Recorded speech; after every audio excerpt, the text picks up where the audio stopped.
How to deduct medical expenses in TurboTax. Hi guys, welcome to our channel. Let's begin. Medical expenses can be deducted if you itemize your deductions and if the expenses exceed 7.5% of your adjusted gross income. For this, you want to log into your TurboTax account. Now select Deductions and Credits option. You will find different categories here. Scroll down and find the medical category. Now click on that. From here, click on the Start option for medical expenses.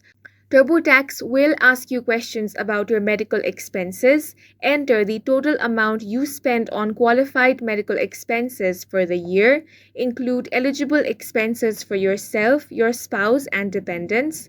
TurboTax will calculate whether your total expenses exceed the 7.5% of AGI threshold and are eligible for deductions.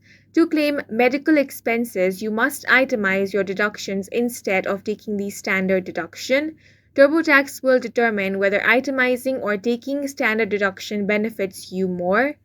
After this, you want to review your deduction. Once that is completed, TurboTax will ensure your medical expense deductions are applied correctly. And that's it for this video. If you found it helpful, please make sure to hit the like button and subscribe for more videos like this.